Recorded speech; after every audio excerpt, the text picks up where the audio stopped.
得到咗愛情未必擁有金錢，獲得咗金錢未必能擁有快樂，擁有快樂又未必能享受到健康，即使係擁有咗健康，亦未必一切如願以償。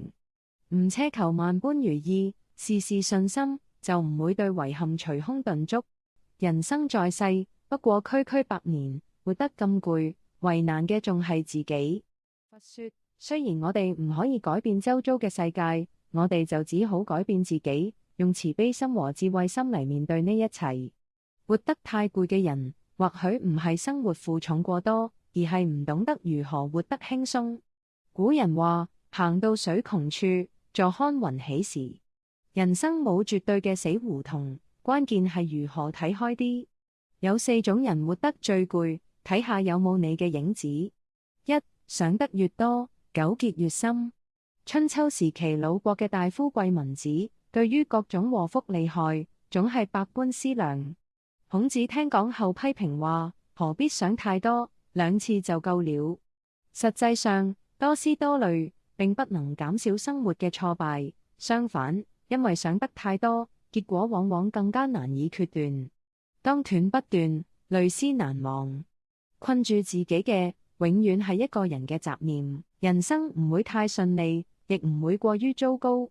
胡思亂想時，憑空設想出無數障礙，無形中加深咗壓力，使你嘅心苦不堪言。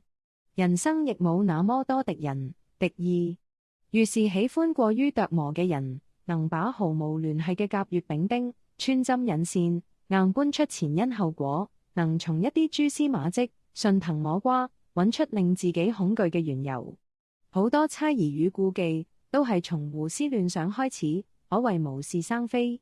人嘅腦子原本係一杯清水，想得太多就混濁了，生活變得迷亂。唯有順其自然，才能解脫自己嘅心。2、不懂拒絕，百事纏身。師傅話，拒絕係一種權利，就像生存係一種權利一樣。但好多人因為唔識得拒絕，包攬咗太多人嘅困難與責任，將自己推入進退兩難嘅境地。生活如此不易，不懂拒絕嘅人，其實係打腫面充肥佬，係喺度慢性自殺。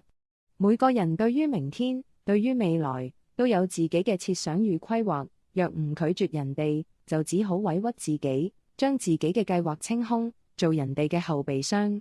於是自己嘅生活變得支離破碎，看似與人為善，實則係陷自己於不義。須知喜歡俾人哋製造困擾嘅人，本身人品就有問題，甚至佢哋嘅請求都只係為咗揾人做替死鬼。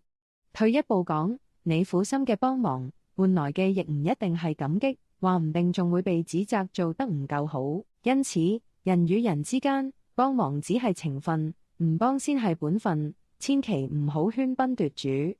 3、太重感情，太多包袱。孟子話齋：人之相識，貴在相知；人之相知，貴在知心。但現實中，交淺言深居多。太重感情，或者唔係壞事，卻會俾自己帶嚟好多傷害。或者你將對方睇成至交，對方淨係將你睇成普通朋友。你付出咗好多，但對方可能並唔領情。凡事都先為對方着想，輕易討好人哋，卻忽視咗自己嘅喜怒哀樂，更容易因為人哋嘅一點好，就無限咁付出，於是看輕咗自己，轉而將對方看得太重，將人哋想得太好，以為你點樣對待對方，對方就會點樣回報自己，結果卻令自己失望，唔敢再相信他人。其實人與人嘅關係冇絕對嘅永恆，人走茶涼係尋常。感情雖然重要，但一旦成為包袱就得不償失。4、追求完美，越不完美。得到咗愛情未必擁有金錢，獲得咗金錢未必能擁有快樂，擁有快樂又未必能享受到健康，即使係擁有咗健康，亦未必一切如願以償。簡單咁講，人生冇完美，缺陷先係常態。追求完美嘅人，眼中容唔得沙子，任何人，任何事都可以挑出刺。如丘吉爾所講，完美主義讓人癱瘓。好似圓周率嘅小數點後係無窮盡嘅一樣，追求完美嘅路亦都係冇盡頭嘅。將大量時間都用喺同一件事上，從而一事無成，唔係癱瘓係咩？於是面對總係唔得圓滿嘅事情，佢哋感到發癲，卻無能為力。甚至當挫敗感累積到一定程度，佢哋內心會打起退堂鼓，會去考慮，反正唔得圓滿，不如放棄啦。只有適當嘅滿足同妥協，先係解除完美魔咒嘅良方。最後，人生在世，不過區區百年，活得咁攰，為難嘅仲係自己。唔奢求萬般如意，事事順心，就唔會對遺憾隨空頓足。生活唔簡單，點解唔簡單啲過？放過咗自己，免去許多執着，人會活得更輕鬆愉悅。多謝觀看，多謝觀看，記得訂閱同顏白髮，下次見。